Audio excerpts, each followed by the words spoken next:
It's my winter season. It's my winter season. It's my winter season. Let me hear you declare it tonight. Say, it's my winter season. It's my winter season. It's my winter season. From now, this is what you gotta declare. Everything attached to me wins. Everybody sing it. Everything attached to me wins. Everything attached to me wins. Everything attached to me wins. Everything attached to me wins. Hey, hey, oh, you win. This is what we declare over you. You will win. I know you felt the pressure. One thing you gotta realize is you will win. Hey, hey, lay your hands on yourself and say this. It's my winter season. It's my winter season. Speak to your season. Prophesy to your season. Gotta lay hands on your home. They gotta lay hands on your mind. Lay hands on your money. Lay hands on your ministry.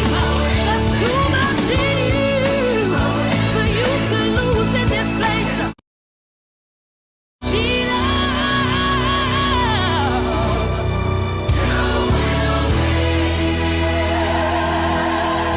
So lay your hands on yourself and say this.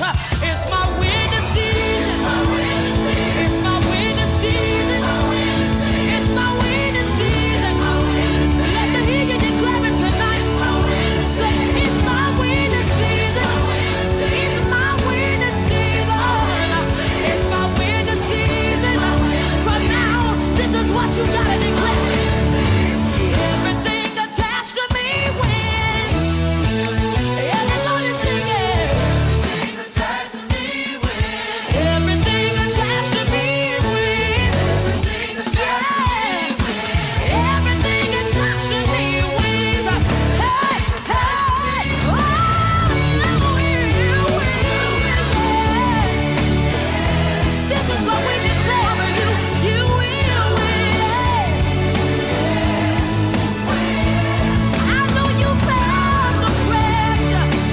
One thing you gotta realize is you will win. Hey, yeah. Lay your hands on yourself and say this. It's my winter season. It's my winter season. Speak to your season. Prophesy to your season. Gotta lay hands on your home. They gotta lay hands on your mind. Lay hands on your money. Lay hands on your ministry. That's too much for you to lose in this place.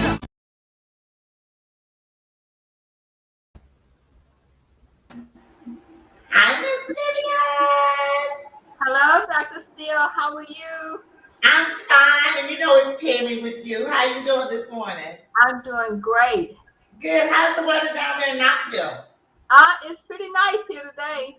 You guys aren't getting hit with the winter storm like we're supposed to get hit tonight through Friday. We're supposed to get a little something on Saturday, but we hope not Okay. much. Well, it's good to see you as always, and pretty in your pink and pearls. And I wanted to kick it off with you. Black History Month, Farm Girls and Pearls. Here we be. I see you have yours, and I'm loving your pink dress or blazer, what you have on there, Miss Vivian. I selected you because you're very dear to my heart. Tay and I speak very highly, and we respect you so much because you're so genuine. And you're our true connection. You're our actual ministry or minister for our organization. It's called the chaplain for our board. And we know we're covered when we're with you. We feel safe. You're that farm girl that has really helped us to stay grounded. And I know me, you've helped me to stay grounded. And this month is so dear to all of us, being Black History Month. Like some people I saw a post the other day, it's Black History every day. It is, and we go way back to our ancestors. We understand where we came from, but most importantly, where we are today. And the reason I selected you, like I said, you're very genuine. I never ever question anything that you say or do, and I try to turn flips as hard as I can for you because you are the backbone, one of the true backbones of National Women in Agriculture Association. And we're going to go back. I'm bringing all this in so you can tell us who you are, where you're from, how you got started. Because I get so many women across the world. How do you get started? So I want you to explain to them in your own words, good, bad, and different. We want you to put it all out there. So you all who are on with us live, I would like to introduce to you. I consider one of my monarchs or my mentors, I should say, that's in the organization of National Women in Agriculture. She's one of those that's the backbone. She's our chaplain. She's genuine. She keeps the sisterhood true to who we are and what we do. Without further ado, ladies and gentlemen, I introduce to you Miss Vivian Williams. Thank you. Thank you, Miss Tammy, and I'm so happy to be on today. I was getting a little nervous. I said, but Lord, you can take care of me in anything I do. That's And right. my name is, and I'll do my whole title, is Dr. Reverend Vivian Williams, and I'm from Knoxville, Tennessee right now, but I grew up in a little town called Cuba, Alabama, and it's between Tuscaloosa, Alabama, and Meridian, Mississippi. So we are right on the Mississippi line, and I grew up on a farm, and my uncle Theodore Waters and Mahalia Waters raised me on that farm, and he was a logger, but my aunt took care of the farm. So when I got old enough, she took me out on the farm, and I started plowing, and we picked cotton, and we had peas and corn and all that good stuff in Alabama. We even had hogs, so we had a big hog killing day in every November. So I love it. I've been there. You really know what where we, like they say, we are the backbone. Our culture is the backbone of America. Right. So you have literally, I mean, you came out of that era where you picked cotton. I wouldn't even know the first thing how to even try to pick cotton. I mean, so I'm always intrigued when I hear people talking about picking cotton and how it pricked their fingers and all that good stuff. Yes. Tell us, bring us on up to date, how you and I met, how you got involved with National Women in Agriculture. Well, my cousin Yawa Alaloa was doing some things with Tuskegee Institute, and so you had a conference in Tuskegee, Yes, and ma'am. I came to the conference with Miss Yawa taught me into coming to the conference with her.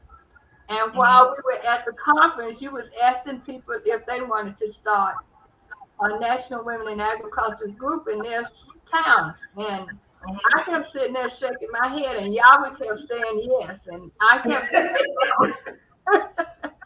Yes. I finally said, okay, I'll try this, but I don't know what I'm supposed to do, how I'm supposed to do it, and when I'm supposed to do it. But anyway, we came back to Knoxville, Tennessee, and Yes, ma'am. I think it was probably about 3 or 4 months later, you showed up in Knoxville, Tennessee in 2010. The rest is history. The rest is history. And what generation farmer are you? That's what I wanted to also like. As you talked about, like who was before you? Like, give a little bit of your ancestry, like from as far as you can go back. Can you talk about your background a little bit Well, with your family? I don't remember my great grandmothers, my grandmother and great grandmother. So I only got farming from my aunt and uncle who raised me. So Okay, okay, but good, I'm good. sure that they had farms back in the back. They never talked about it that much, and so Yes, I never knew who was the big farmer and how they got to be farmers. But we have our own land, and so I guess everybody farmed on their own land. yes, ma'am. And you all still have that original land back in Cuba, the Cuba, Alabama. We do. It's called Mahalia's Farm. My cousin called it Mahala's Farm. So Mahalas Farms in Cuba. I always thought that was really unique. We used to say, and that's how country, if you want to say, I am. When you said Cuba, I said, first of all, I said, I don't think she know. In Cuba, yeah, literally. So that was an educational piece there. Understanding that there's a Cuba, Alabama. You said it's down by how do you say it? It's right Tuscaloosa? in, it's Tuscaloosa, Alabama. Tuscaloosa is right down from Birmingham. But Okay. I say Tuscaloosa because we're only like 69 or 70 miles from Tuscaloosa. Okay. So, How big is that area? How large is Cuba? The area. Ah, okay, okay. It's kind of like a rivalry. it's a Okay. very, very small town. I mean, if they might have 400 people there now, but it's not. Wow. Yeah, it's a lot. It's a very small town. But Yes, we ma'am. only we had 2 stores though. We had 3 stores. We had Okay. 3 stores in town, and they was owned by some of the residents there. And we went to Meridian, Mississippi, if we wanted to do some big shopping, like buy clothes and that kind of stuff, because Cuba didn't have any clothing stores. It was basically grocery stores. So you're on the border of Mississippi, or Yes, yes. okay, okay. We So were that's 20 miles. Meridian is 20 miles south of us. Like going to the 59 that we go to home on goes uh-huh. all the way into New Orleans. So we're not that far from New Orleans. Oh wow, that's amazing. Huh. So being in Tennessee, I assume I know I've heard several. I guess from the movie, I always relate back to several of the slave our ancestors, they settled over in Tennessee when they were migrating or whatever. And I always think about the movie, what is it, Roots? And when Chicken George took his family, he was an older man, and he took his family and they settled in Tennessee. So that was a place where he had went and bought his own land and went back and had his family, and they went and settled in Tennessee. And I've always wanted to know what part of Tennessee, because you all do a lot down there. I've seen there what you do for the children, and that's why I want to bring us up to speed where you are now. When I first met you, where you took me, talk about that a little bit, and then how you integrated into you. I don't know what I'm gonna do, but I'm gonna try this. I want you to tell the women how you got started, just right where you I are. got started farming here in Tennessee after Tammy came and we joined National Women in Agriculture, because when I left Alabama in 1965, I Mhm. threw up my hands to the farm and said I would have nothing else to do with farming. I had my share. And so that's why I was so hesitant about getting in this Yes, organization, because ma'am. I'm like, okay, I'm going back on my word. I said I was hesitant with farming. But I'm glad I did, because I've enjoyed what I'm doing. Yes, Uh, ma'am. when you came in 2010 and we started our group, I was working with the Boy Scouts as the Cub Scout master. Yes, And ma'am. so at the school where I work, I would have the Boy Scouts in the afternoon after school. And so once we got into the organization in NWIAA, Mhm. I started doing race bears with my Cub Scouts. So I called them my little Aga Scouts. I love it. And we started out with 6 race bears back in 2010. We have 12 race bears now. We were Oh able to get wow. some more race bears a couple of years ago with a guy I work with at Green School. His name is Mr. Olivier, and he's the community resource coordinator there now. As a matter of fact, I was the resource coordinator at Green School when I started the farm, the race beds with the children. And so when I retired in 13, Uh-huh. Mr. Olivier came in and he took over the position that I had. And so, and then he helped us with through Comcast. He had a big cleanup day at Green School at Comcast, and Comcast made us 6 more race beds, and that's how we got the 12 race beds. And so that's what we're working in right now. I absolutely love it. So, and then, like you said, you met the children. You just, wherever you were at in your life, you just took and integrated work agriculture in it. Right. And like I said, I wanted to bring out that aspect where people always say, well, Timmy, what do I do? How do I get started? I want to be a chapter, but I don't know what to do. And you were one of those women. I remember specifically, I was like, Lord, help me. I don't know what I'm going to do. I said, maybe just get started. And here you're one of the main pillars of Knoxville, Tennessee. you've spoken to me about different issues you have, and we'll talk about that a little later. But I wanted you to tell the people in your own words to where to get started. Just where do you get started, and what were your essentials? What are the essential skills in agriculture? Like I want you to speak in your own words. Like what? Just how did you get doing? What should they do to get started? What are your words of wisdom? That's the best way to word that. Okay, my words of wisdom is to decide what, who do you want to work with, what do you want to do. And mine was easy because I was already working in a school and I had students that I could work with, and I already had the Boy Scouts. So I just added the Boy Scouts to agriculture. And so we did our Boy Scout things and we did stuff with agriculture. So it's not hard to do. You just have to make up your mind what you want to do and who you want to work with. You want to work with small children, you want to work with adult children. Just decide what you want to do. Or you want to work somewhere out in the community with people in nursing homes. It's just your decision as to what you want to do and who you want to work with.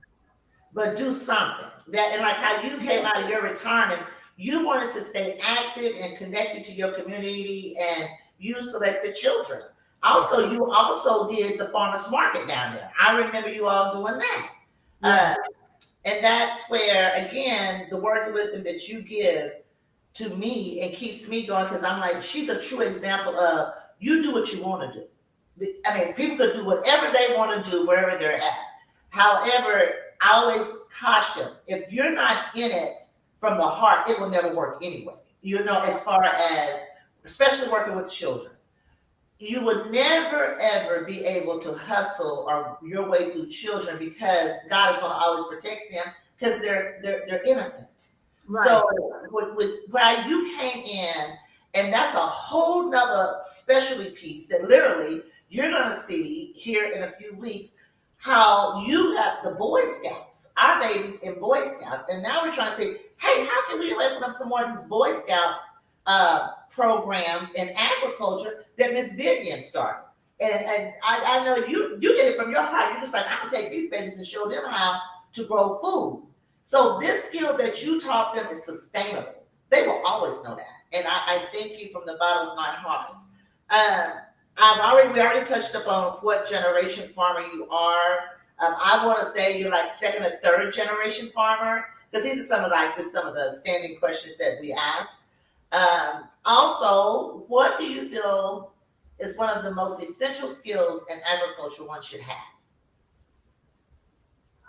One of the most essential skills I think you should have is knowing what you want to do in agriculture. And if you want to grow gardening, then you need to know how to plant a garden. And if you don't know that, they have it on, you can go on YouTube or internet anywhere and you can find the information.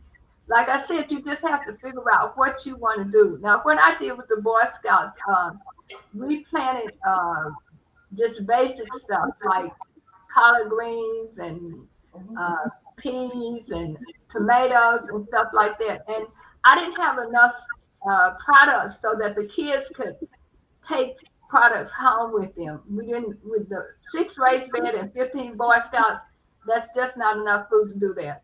So Right. what I did with the food was, once we got our food, I would take different things home and I would cook them and bring it back, and we would have a food tasting. Oh wow! Kids got to taste everything that we were growing, like the tomatoes. We make salads, or I had spinach and I had collard greens, and I would make collard greens and cornbread and bring it back to them. And this year they were so excited because we planted some sweet potatoes. Oh wow! That's awesome. We had the nicest sweet potatoes, so I made them little sweet potato pies, and we came back and we talked about why we grew the sweet potatoes and how they had to water them and all that stuff. Yeah. And they got to get a taste of sweet potato pies of sweet potatoes that they grew themselves. I love that. So you basically, so people understand the growing season of sweet potatoes, because it's a little different than putting some greens out there. Yes. You have to put them up on, do you slice your potatoes, or or do you tell us how you grow your sweet potatoes?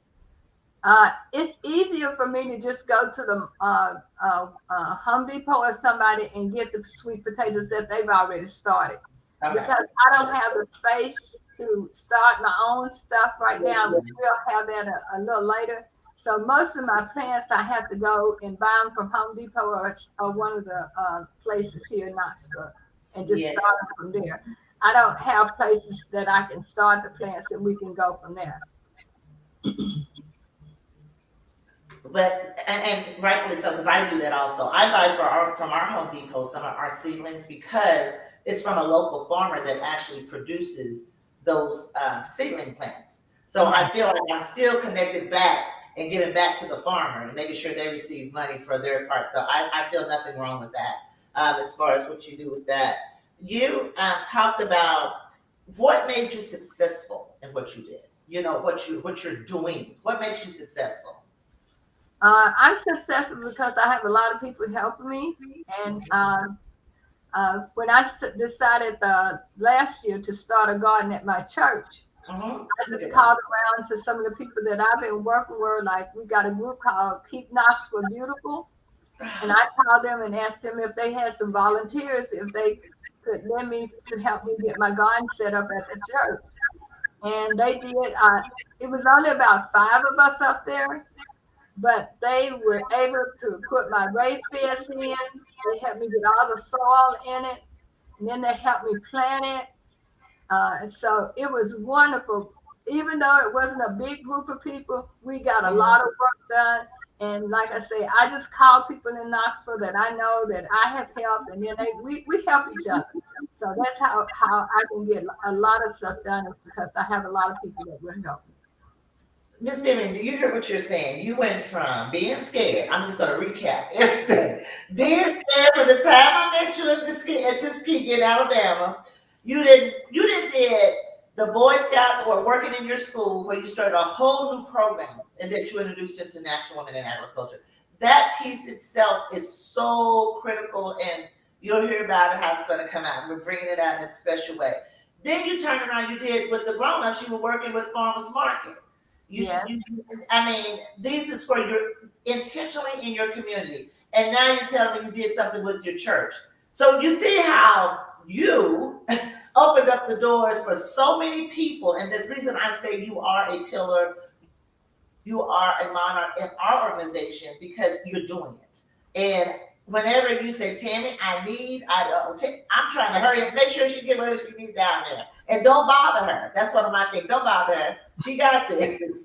Um, well, I want to kind of get into what do you feel that in the last year you have done to increase your knowledge in agriculture? And I know you did something real special too. You leaving out a piece. Well, I took a class with the Master Gardening class program here in Knoxville, and I got my Master Garden certificate last year. From the class of 2020. Oh wow.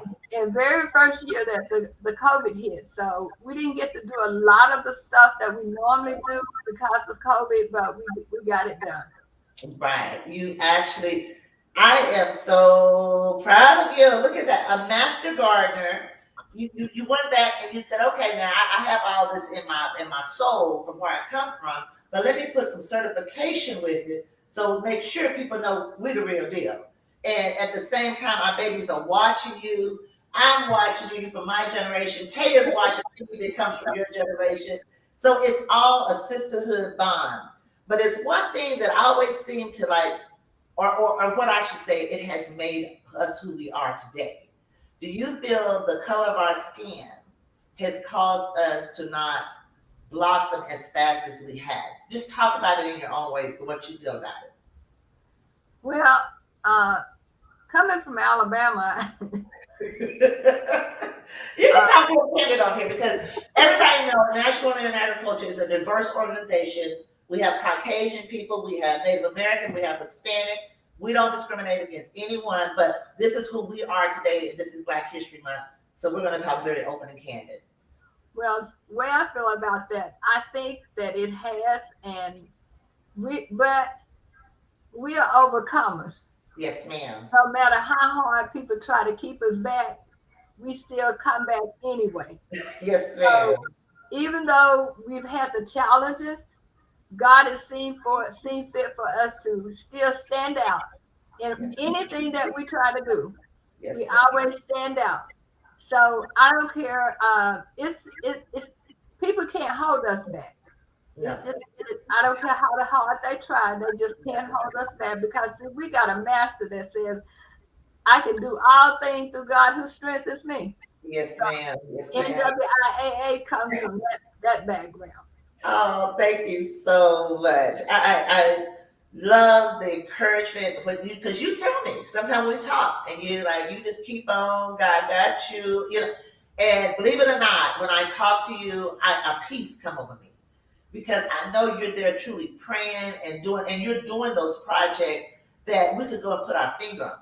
You know, I've seen so many come through the organization, and we've seen a lot. But I could truly say you're going to be so amazed in these next few weeks. I'm not at liberty to reveal it because you know things are not commenced all the way in writing, and that's what I like to do. But they are definitely something that our walk in the organization, if you will, or whatever we've been through in the last 14 years has now come to fruition to the point that we are being published in a book, and I can reveal it to you because I thought I would wait to tell you that.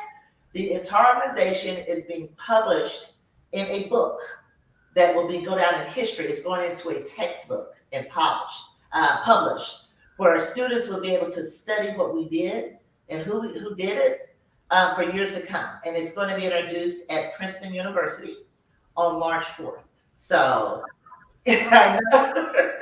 I like to say we did it, and to have this for us to go down in history, and to have these colleges really um, look at us and respect us for what we did and how we stayed together.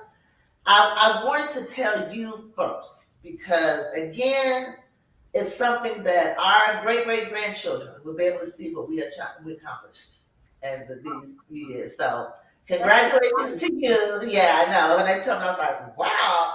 And you know who I am, contrary to what anyone may think, I have no desire to be famous or celebrity, but it's happening like that. And I'm like trying to, I be telling the agent and the PR people, like, put the women out there. They're the ones, they still with me, the ones who's been with me.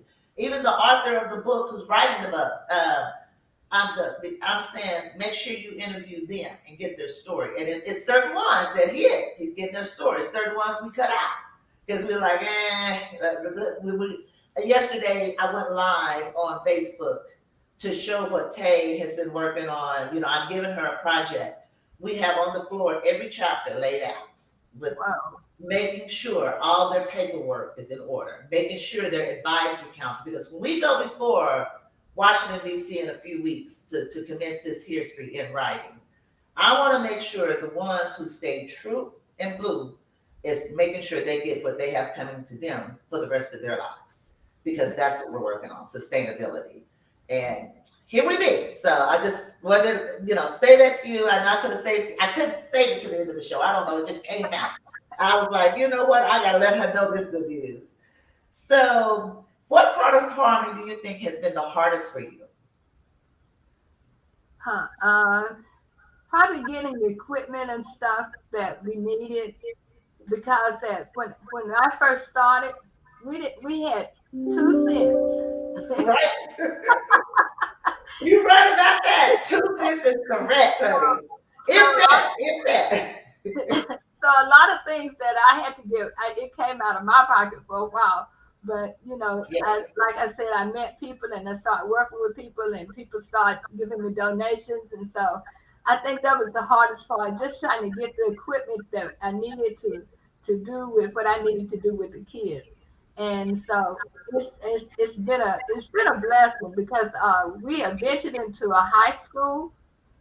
Yes. We are So getting ready to do a garden club at a high school. As a matter of fact, we're having our first meeting today at 4 o'clock to meet with the students. wow. And so And this is a dream come true because I've been with you in Washington D.C. talking about Austin East High School and how we wanted to get this gardening program started at Austin East High Yes, School, and it has finally come to fruition. And I'm yes, so ma'am. happy about that. I can't stand myself, so I'm excited to get off of the Zoom today and go meet with my students this afternoon. Wow. Look, I mean, I'm putting like all your programs down. Our PR teams are on here. They actually review everything to like bring things out because we are also going on a magazine. Mhm. And so we want to make sure we have all of your projects properly documented. You said something. I'm going family garden, Boy Scout, farmers market. Then we have the master gardener project that you've done, and now you're into the high school. I'm into Which, the yeah, go ahead. And we have the garden you talked about was talking about. We had that probably about 7 years ago, but Hmm. we started a new community garden now, and it's on Sunday. We're the only people in town that have a Oh, market on Sunday. It's called the East Side Sunday Market, and it's open. We start in June and go to September, and uh, it's from 1 o'clock to 4 o'clock every Sunday. And I absolutely love have it. about probably about 8 or 9 vendors that come every Sunday and vend with us. So our market is growing. We're very proud of it, and we're just trying to get it even bigger than what it is. Last year we had a concert at the market. So I love it. one of our other market people is a pastor. His name is Reverend Battle, and he sings really well. And so that they invited some of the people from our orchestra here, the Knoxville Symphony Orchestra, came over and Reverend Battle sung with them at the market. So we have activities out there. We have people come and do different things. So it's growing. That's what you call outreach. You do outreach. Well, you're doing outreach all year long through all these projects. You see how it's not so. We're not even structured like that. If Right. you're doing something in your community and you're reaching people and you're connecting with people, that's outreach. You don't have to do that traditional. We have a standard, our structure. We suggest you do it every 3 months. One outreach meeting for every 3 months, 4 times a year. That would be, and therefore, and move to different communities. Here, you're hitting it 5 different ways. You're outreaching. And that's one of the things that I wanted to get you on here so you could share with anyone that's out there what you're doing. And that brings me to what you're doing for our babies in the schools, because you have told me some horrific stories. You have literally spoke to the White House, this administration, a few months ago about the horrific things that's going on with our babies, that you're there trying to save them through what you're doing. Can you I, talk about a little bit about I that? guess you're referring to, we've had probably about 4 or 5 last year young people who were killed in our community, and it was just really, really sad. And so that's why we try to do all these different programs to try to help save our kids and give them something else to do besides go home and just do stuff that they don't need to be doing. But we're working hard here in Knoxville trying to combat that, and hopefully we're making some headway. I know it's not a lot, but every little bit counts.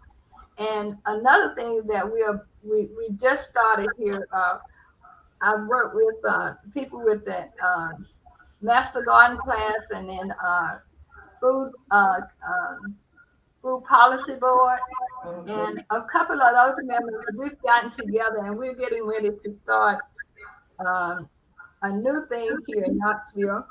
It's Mm. going to be called it's a community garden alliance, and with Okay. this community garden alliance, we will be Mhm. serving the people in the community who have gardens. We'll be Mhm. supporting them with supplies and stuff that they need. So it is not happened yet, but we've already gotten our paperwork into the state, so it is.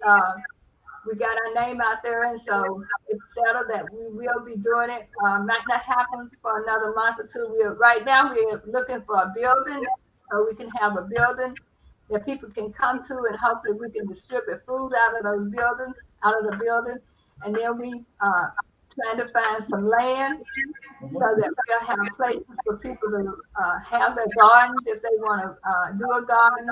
So Mhm. we're just getting started, but it's something we're really looking forward to. And it's going to be called again the Community Garden Alliance. I love it. I absolutely love it. You all who are actually watching and are listening in, you see all these projects Miss Vivian has connected herself to do and serve. Not to mention her personal life where she actually ministers. She's a minister in her community, but this is how she's truly, tangibly serving in her community, making sure our babies are receiving opportunities that they would never receive if she wasn't people like her out there making sure they do something and not talk about it.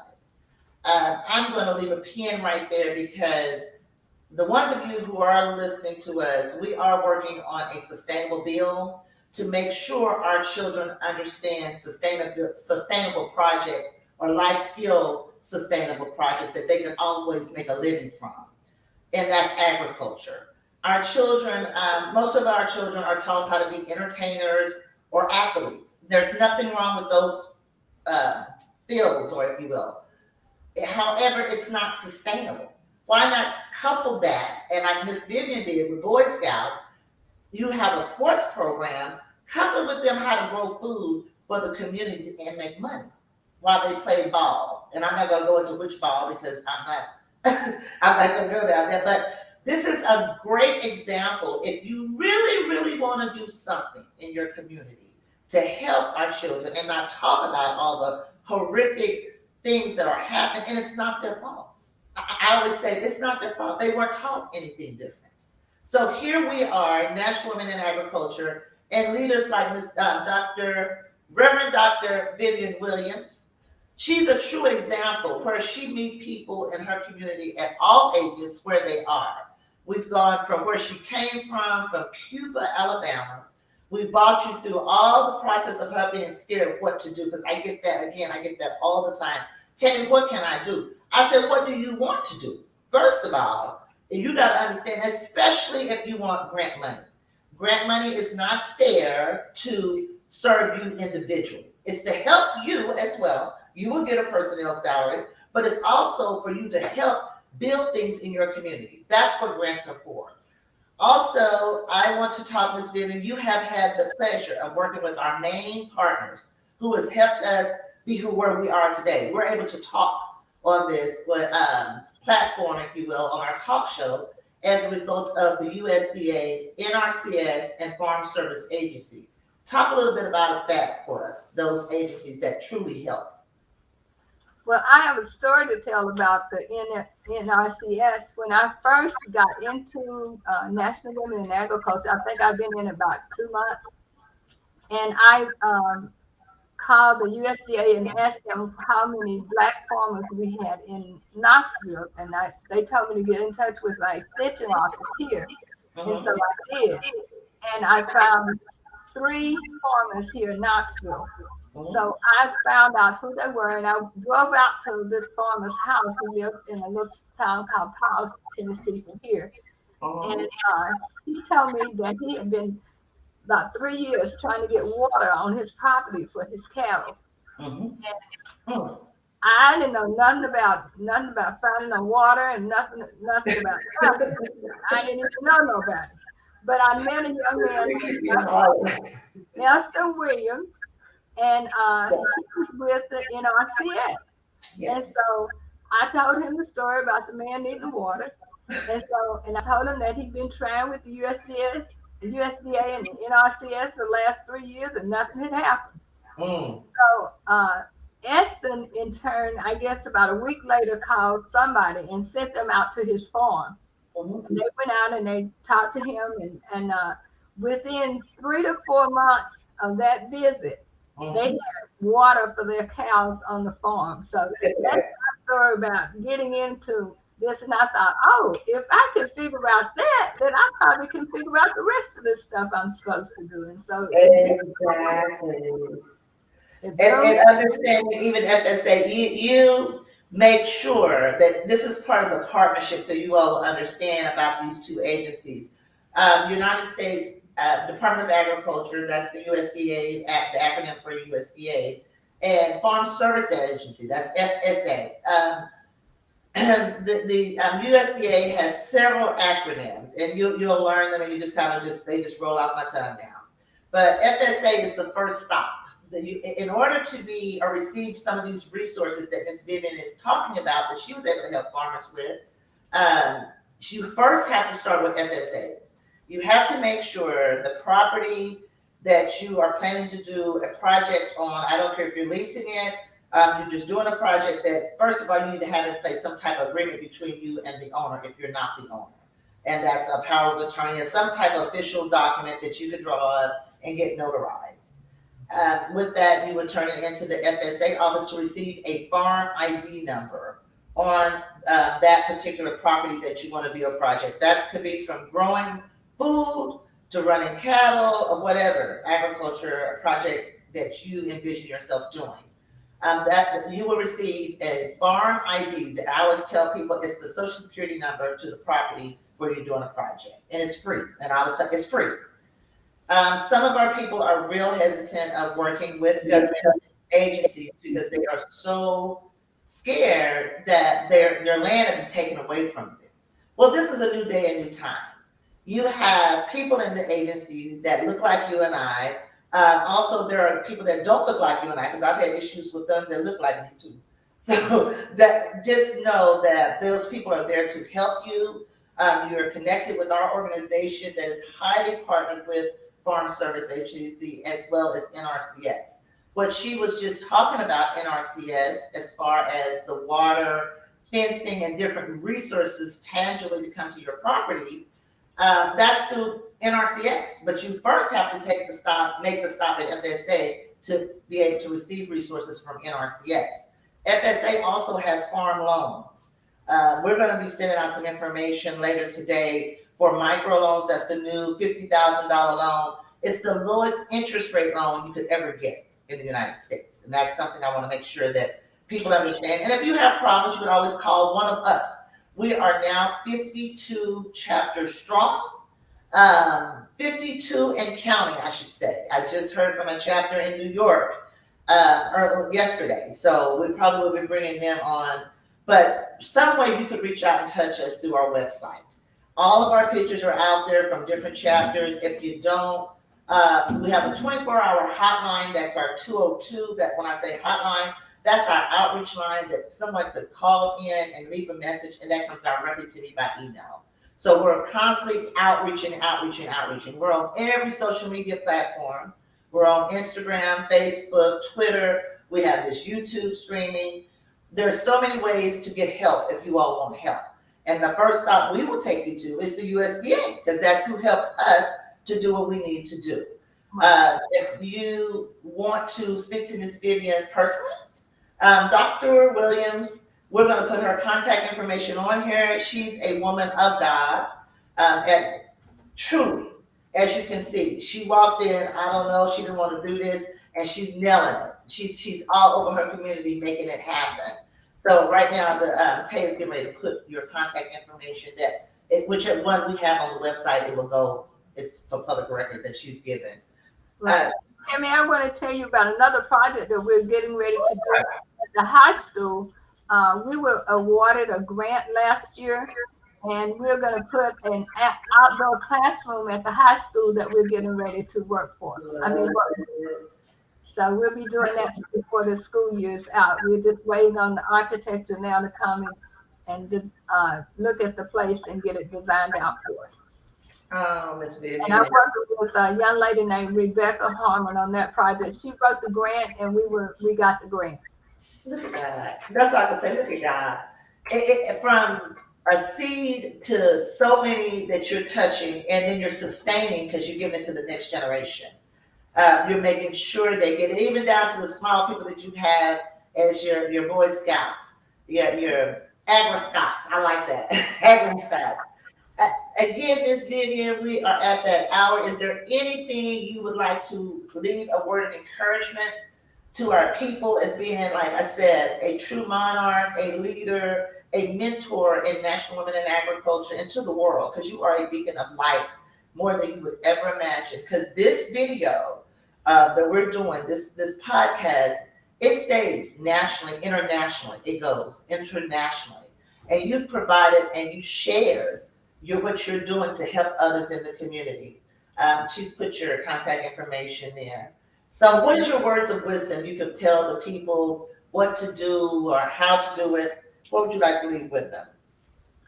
Well, being who I am, and that's a child of God, Hmm. I don't do nothing unless I get God's permission to do it. Amen. So, whatever you're going to do, whatever your projects are, whatever you intend to do, my suggestion to you is to pray about it first, Hmm. because there are some things out there God don't want us to do, and if Mm. we don't make contact with Him and pray to Him and get an answer from Him, then those projects might go away.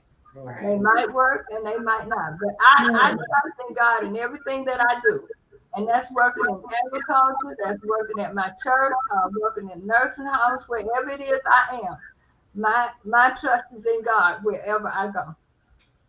Beautiful. Well, Miss Vivian, I know you know me. I believe. I'm a believer, as you know. But you know, sometimes I let little words slip when you're around. I'm sorry.